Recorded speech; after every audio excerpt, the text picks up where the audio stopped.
எங்கள் அம்மாவுக்கு 1987 கல்யாணம் ஆகி ஈரோட்டுக்கு எங்கள் அப்பா கூட்டிகிட்டு போயிட்டாரு. சரி. அங்கே கூட்டிகிட்டு போய் கொஞ்ச நாளாக நல்லா தான் இருந்திருக்காங்க. திடீர்னு எங்கள் அப்பா எலெக்ஷனில் தோற்று போயிட்டாரு. அந்த பணத்தை ஈடு செய்கிறதுக்காக எங்கள் அம்மாவை வரதட்சணை கேட்டு கொடுமை பண்ணியிருக்காரு. எங்கள் அம்மா வரதட்சணை கொடுக்க முடியாதியான்னு சொன்ன உடனே அப்போதைக்கு எங்கள் அம்மா கர்ப்பமாக இருந்திருக்காங்க.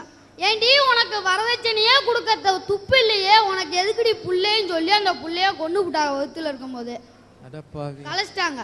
என் புருஷன் தான் இப்படி இருக்கிறான்னு சொல்லி மாமியார் வீட்டுக்கு போவதுக்கு அங்க மாமியார் கொடுமை தலைவரிச்சு தாண்டவம் ஆடி இருக்கு. மகன் ஆம்பளை, அவன் 1000 பொண்டாட்டி வச்சுக்குவான். நீ இருக்க இஷ்டம்னா இருடி, இல்லை நீ போடி, நீ அட்டுலையும் ஜலப்புளியுமா கொண்டாந்தா அப்படின்னு கேட்டாங்க.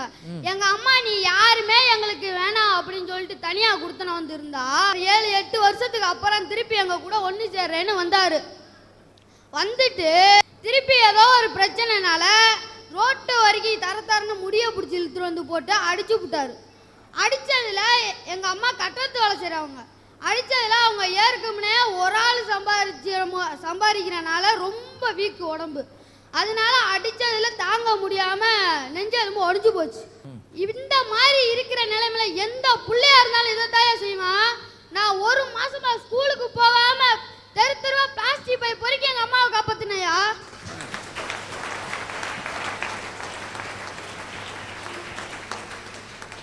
மோசமான ஒரு தகப்பன் ஒரு வீட்டில் இருந்தா சின்ன பிள்ளைகள் கட்டாயமாக குழந்தை தொழிலாளராக மாறித்தான் ஆக வேண்டும்னு இந்த பிள்ளையினுடைய வாழ்க்கை பாருங்க. எல்லா அப்பா மாதிரி எங்க அப்பா எங்க கூட இருந்திருந்தாருன்னா நாங்கெல்லாம் சந்தோஷமா இருந்திருந்தோம்னா.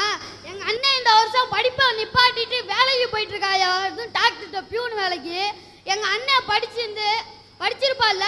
நீங்க கேட்கலாம் உங்க அண்ணன் படிக்கிறக்கும் நாடு முன்னேறக்கும் என்னடா சம்பந்தம்னு கேட்கலாம். ஐயா எங்க அண்ணன் படிச்சிருந்தானா நான் இந்த வருஷம் 10வது முடிக்க போறேன், முடிச்சுட்டு நிக்க போற நிலைமையில இருக்கேன். நான் படிச்சேனா இந்தியாவை முன்னேறதுக்கு ஏதாச்சும் ஒரு வலையில உறுதுணையா இருந்திருப்பல்லையா.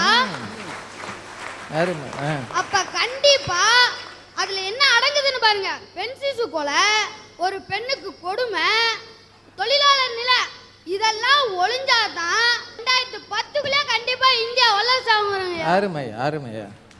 பிள்ளையினுடைய வாழ்க்கையை பாருங்க. வரதட்சணையால் மனைவியை கொடுமைப்படுத்தி துன்பப்படுத்திய ஒரு தகப்பனால் ஒரு பையன் ஏற்கனவே படிப்பை விட்டுட்டான், இவனும் படிப்பை விடுகிற நிலையில் இருக்கிறான். இப்படி படிக்க வேண்டிய இளைஞர்கள் எல்லாம் படிக்காமல் போனால் வல்லரசாவது எப்படி அப்படின்ற ஒரு கேள்வி நம் முன்னால் நிற்கிறது. மங்கையராய் பிறப்பதற்கு நல்ல மாதவம் செய்திட வேண்டுமான்னு ஏன் சொல்றாங்க தெரியுமா? பிறக்கிறது பொண்ணுன்னு தெரிஞ்சா அத கருவிலேயே அழிச்சிடுறாங்க. அதுலயும் தப்புச்சு பிறக்குது பாத்தீங்களா அந்த பொண்ணு. அதுக்குத்தான் மங்கையராய் பிறப்பதற்கு நல்ல மாதவம் செய்திட வேண்டுமான்னு சொல்றாங்க. இதுக்கு இப்படி ஒரு அர்த்தம் இருக்குன்னு உங்க மூலம் தான் தெரிஞ்சுக்கிட்டான். சரி. இப்ப சாதாரணமா ரோட்ல பாத்தீங்கன்னு வச்சுக்கோங்களேன், நம்ம பசங்க இந்த பாலங்கட்டை இருக்குல்ல அதுல உட்காந்துட்டு போற வர பெண்களுக்கு மதி போடுவாங்க. டே மச்சான் அந்த ஃபிகருக்கு 75 மார்க் போடலாமாடா. என்னடா மச்சான் ஒரு ரசனை 45 கூட தேராதுடா போடா அப்படின்னு சொன்னதுக்கு அந்த மார்க் போட்டு தான் அந்த மார்க்கை விட்டாங்க. அப்படிதான் விடுறாங்க. சரி சரி சரி. ஏன் விட்டான்னு இப்பதான் தெரியுது. இப்படி மார்க் போடுறாங்களே யூடிசிங்கிற பேர்ல உள்ளந்தள்ளுறீங்களே நீங்க. சரிதான், தப்பு இல்ல. இதுவே உலக நாட்டுல இருக்கிற பெண்களை எல்லாம் கூப்பிட்டு குறுக்கு மறுக்குமா நடக்க விட்டு உலக அழகில தேர்ந்தெடுக்கணுன்ற பேர்ல 4-5 பெருசு உட்காந்துட்டு தேர்ந்தெடுக்குதுல, அது எங்க போச்சு உங்க யூடிசிங் சட்டம்? அதை புடிச்சு உள்ள போடுறது தானே. அப்ப நாங்க ஒரு காட்சி பொருளாவா இருக்கோம்?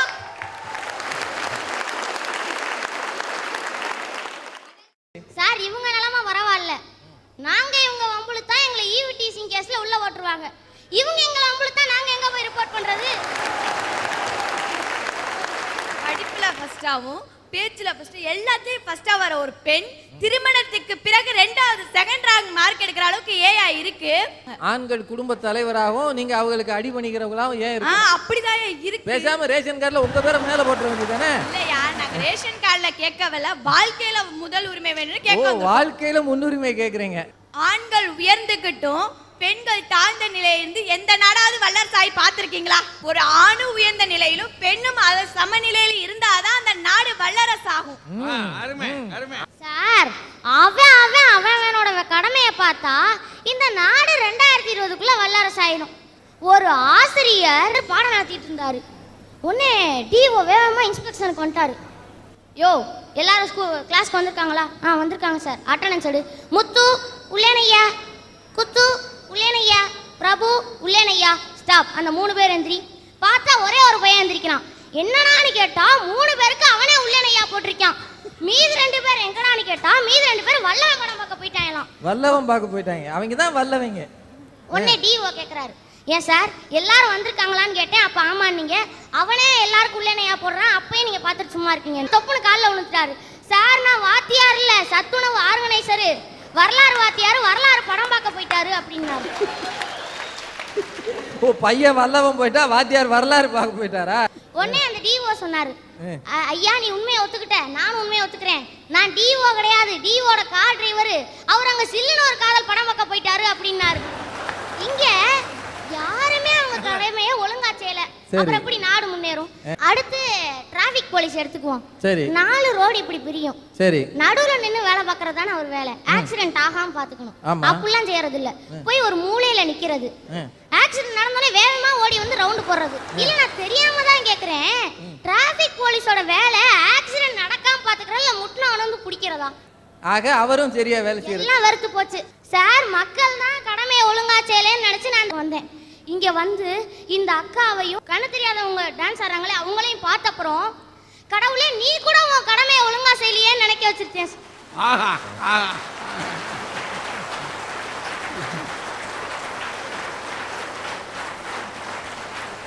இவ்வளவு நேரம் விளையாட்டா பேசின தம்பி, கடவுளே இந்த மாதிரி படைப்புகளை எல்லாம் கொடுத்து சுனாமியால் அழிவுகளையும் கொடுத்து நீயே உன் வேலையை ஒழுங்கா செய்யலையே, நாங்க எப்படி செய்ய போறோம்னு பெரிய தத்துவம் பேசிட்ட. வாழ்த்துக்கள் ஐயா. எல்லாருமே கவர்மெண்ட்டை நம்பி வாழக்கூடாது. அதாவது இப்போ ஒரு கிராமம் முன்னேறணும்னா அரசாங்கம் உதவி பண்ணா நம்ம கிராமத்தை முன்னேற்றணும். அதுக்கு எடுத்துக்காட்டு எங்க கிராமம் தான் ஐயா. உங்க கிராமம் என்ன ஊருமா? மேலை சிவபுரின்னு பேரு. மேலை சிவபுரி எங்க இருக்குது? இங்க இருந்து 45 கிலோமீட்டர்ல இருக்கு. என்ன பண்ணிருக்கிறீங்க அந்த ஊர்ல? உயர்நிலை கல்வி இருக்குங்கய்யா. உண்மையிலே ஒரு கிராமத்துல இந்த மாதிரி வசதி உயர்நிலை கல்வியில இருக்குன்னா நீங்க நம்பவே மாட்டீங்கய்யா. நாங்க வந்து எங்க ஸ்கூல்ல இது வரைக்கும் 7000 மரக்கன்று நட்டு வச்சிருக்கோம் எங்க கிராமத்து மக்களுக்காக. இந்த பள்ளியிலிருந்து மேலை சிவபுரி என்கிற ஊர்ல இருந்து இந்த பள்ளி சார்பாக 7000 மரக்கன்றுகள் நட்டிருக்கிறாங்க. எவ்வளவு பெரிய சாதனை பாருங்க. மாணவர்களாக கூடி மரக்கன்று நட்டுட்டு வந்துருவீங்களா இல்ல அதை பராமரிப்பீங்களா? இந்நேரம் வரைக்கும் பராமரிச்சுட்டு இருக்காங்கய்யா. 2 நாளைக்கு ஒருக்கா போய் தண்ணி ஊற்றுவாங்கய்யா. கிராமத்து மக்கள்லாம் சேர்ந்து எங்க பள்ளி நல்லா இருக்கணுங்கிறதுக்காக எங்க பள்ளியில எல்சிடி ப்ரொஜெக்டர், அதாவது கம்ப்யூட்டர் திரை மூலமா பிள்ளைங்க எல்லாம் பாடம் படிக்கணுங்கிறதுக்காக ஒவ்வொரு வகுப்பு வரைக்கும் கொண்டு வந்திருக்காங்கய்யா. எந்த கிராமத்திலயா இருக்கு சொல்லுங்க இந்த வசதி? நாங்க இப்ப எல்லாம் கம்ப்யூட்டர் திரை மூலமா தான் நாங்க படிச்சுக்கிட்டு இருக்கோம். மாணவர்கள் ஒரு கிராமத்துல கணினி திரை மூலமாக பாடம் படிக்கிற அளவுக்கு அந்த ஊரை மாத்தி இருக்கிறாங்க. பிள்ளைகளுக்கு தயவு செய்து உற்சாகம் கொடுங்க. இல்லைன்னா ஒவ்வொரு ஊரிலும் இந்த மாதிரி சிந்தனை வராமல் போகும். அடுத்து பள்ளியில படிச்சு முடிச்சுட்டு வெளியில போறாங்கல்ல, அவங்களையெல்லாம் பழைய மாணவர்கள் சங்கம்னு வச்சு அந்த பழைய மாணவர்கள் சங்கத்திலேருந்து எங்களுக்கு கிட்டத்தட்ட 7 லட்சம் ரூபாய்க்கு மேல எங்க கவர்மெண்ட் ஸ்கூலுக்கு காசு கொடுத்துருக்காங்கய்யா. எங்க ஸ்கூல்ல படிச்சவங்க இப்ப எப்படி தெரியுமா இருக்காங்க? அமெரிக்காவில் சயின்டிஸ்டா இருக்காங்க 3 பேர், லண்டன்ல இருக்காங்க, இங்கிலாந்துல இருக்காங்க. இப்படி உலகம் முழுவதும் எங்க ஸ்கூல்ல படிச்ச ஒவ்வொருத்தரும் இருக்காங்கய்யா. அது எங்க ஸ்கூலுக்கு உண்மையிலேயே ரொம்ப பெருமையா இருக்குங்கய்யா. இப்ப சமீபத்தில் நடந்துச்சு இல்லைங்கய்யா உள்ளாட்சி தேர்தல். அதுல எங்க எதில் நின்ன தலைவர் எல்லாரையுமே எந்த கட்சி சார்ந்தவங்களா இல்லாமலும் தனியா நின்று யாரு நல்லவங்களோ அவங்க ஊர் மக்களா தேர்தல் இல்லாம நாங்க தேர்ந்தெடுத்திருக்கோங்கய்யா. அரசு அமையறதுக்கு முன்னாடியே எங்க கிராமத்துக்கு அரசாங்கத்துல இருந்து 40,000 ரூபாய் பணம் கொடுத்துருக்காங்கய்யா. இவங்க ஊர்ல உள்ளாட்சி தேர்தலே நடத்தாம ஏகமனதாக எல்லாரையும் தேர்ந்தெடுத்ததால அரசுக்கு ஆகிற தேர்தல் செலவு 40,000 அரசாங்கம் கிராமத்துக்கே கொடுத்துருக்கு. இது அரசாங்கத்தினுடைய மிகப்பெரிய பெருந்தன்மை. அதுல அவங்க செய்யக்கூடிய விஷயம். ஆனா கிராமத்துக்கு வளர்ச்சிக்கான நிதி. கிராமத்தை நாங்கள் 2 நாளைக்கு ஒருக்கா போய் கிராமம் ஃபுல்லாக சுத்தம் பண்ணுவோங்கய்யா. எங்கள் கிராமம் இப்போ நல்லா சுத்தமாக இருக்குது. கட்டட வசதி எல்லாம் இருக்குது. அடிப்படை வசதி முதற்கொண்டு எங்கள் எல்லாரும் இருக்குது. எங்கள் கிராமத்தில் 50 வயசுக்கு கீழே உள்ளவங்க எல்லாமே படித்தவங்க நாங்கள் நிச்சயம் சொல்லுவேங்கய்யா. எங்கள் ஊர் மாதிரி ஒவ்வொரு கிராம மக்களும் அவங்களோட ஊரை முன்னேற்றிட்டா நிச்சயம் 2020 இன்னும் 5 வருஷத்துல நம்ம நாடு முன்னேறிடுங்கய்யா. இந்த பிள்ளைகள் ஒவ்வொருவரையும் பார்க்கிற பொழுது எதிர்காலம் மிக பிரகாசமாக இருக்கிறது அப்படின்றது மட்டும் நல்லா தெரியுது. நாங்கள் நினைக்காத முறையில் நீங்கள் நினைச்சிருக்கீங்க. அதனால் உங்களால் அந்த அதிரடி மாற்றங்களை எதிர்காலத்தில் செய்ய முடியும். நான் இப்போ சில ஆட்களை இங்கே கூப்பிட போகிறேன். கருப்பாயின்னு ஒரு பெண்ணு. வாங்க வாடா. என்னடா ஐயா, நாங்கள் அநாத குழந்தைகள் என்று சொல்வதை விட அரசு குழந்தைகள் என்று சொல்வதை நான் பெருமிதம் கொள்கிறேன். என்னுடைய வாழ்க்கையில் நடந்த ஒரு சம்பவத்தை சொல்கிறேன். 11 வருஷத்துக்கு முன்னாடி வயலோகம் என்ற பக்கத்து கிராமத்தில் அகரப்பட்டியில் சாதி கலவரத்தினால் எங்கள் அம்மா வேலைக்கு போன இடத்துல கொண்டுட்டாங்க. எங்கள் அப்பா அதே நினச்சி மைண்டு சேஞ்ச் ஆகி எங்கள் அப்பா தூக்கு போட்டு இறந்துட்டாங்க. ஆனால் நாங்கள் 4 பேர், எனக்கு 7 வயசு இருக்கும், எங்கள் அக்காவுக்கு 12 வயசு, என் தம்பிக்கு ஒரு 5 வயசு, என் தங்கச்சிக்கு 1 வயசு கூட ஆகலை. எங்கள் அம்மா இறந்து எங்கள் அப்பா இறந்துட்டாங்க. 4 பேரும் அனாதை நின்று சார். அப்போக்கி எங்கள் ஒரு ஹாஸ்டலில் எங்களை கொண்டே சேர்த்து விட்டாங்க. ஐயா, உங்களை யாரையா படிக்க வச்சது? என் தகப்பனார் தான். ஆனால் என்ன யார் படிக்க வைக்கிறான்னு உங்களுக்குலாம் தெரியுமா?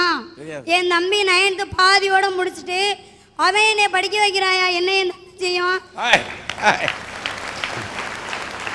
அவன்கிட்ட நான் கேட்டேன், நான் தானே அக்கா, நான் உன்னையும் தங்கச்சியும் படிக்க வைக்கிறேன், நீ படிக்க போன தம்பின்னு சொன்னதுக்கு அவன் என்ன வார்த்தை தெரியுமா சொன்னா? நான் படித்தா எனக்கு மட்டும்தாக்கா பெருமை, ஆனால் நீ படிச்சானா அந்த குடும்பத்துக்கு அந்த சமூகத்துக்கே பெருமை அப்படின்னு சொன்னேன் சார். எங்களுக்கு ஹாஸ்டல் இருக்கிற வரையும் தான் சார் அது சொந்த வீடு எல்லாமே. எனக்கு அதை விட்டால் வேறு வழியே இல்லை. ஹாஸ்டல் பேர் என்னப்பா? சமூக நலத்துறையின் கீழ் சத்யா அம்மையார் நினைவு ஆதரவற்ற குழந்தைகள் படிச்சுக்கிட்டு வர்றேன். 11 வருஷமாக அந்த ஹாஸ்டலில் தான் நான் படிச்சுக்கிட்டு இருக்கேன். சாதி கொடுமையை ஒழிச்சாதான் நம்ம 2020 நம்ம இந்தியா வல்லரசு ஆகும். பெண்களாக பிறந்தது சாக பொருட்களையா, சாதிக்க தான் பிறந்திருக்கோம். பிறந்தோம் வளர்ந்தோம் செத்தோன்னு இருக்கக்கூடாது. பிறந்தோம் வளர்ந்தோம் சாதிச்சோம்னு தான் இருக்கணும். நல்லா யோசிக்கங்க. இந்த நாட்டில் தமிழ் மக்கள் தான் இருக்கணும், தமிழர்களாகத்தான் இருக்கணும். ஆனால் என்ன நடந்து போச்சு, ஜாதியத்தை நாம் பந்தயம் போட்டு வச்சுக்கிட்டோம், பதியம் போட்டு வச்சுக்கிட்டோம். அதனால் இந்த ஊருக்குள்ளே ஜாதி தேவையா? லட்சுமின்னு ஒரு குழந்தை, உன் கதையை சொல்லுடா. 4 வயசு இருக்கு எனக்கு. எங்கள் அப்பாவுக்கு சோறு கொடுக்க போனேன்.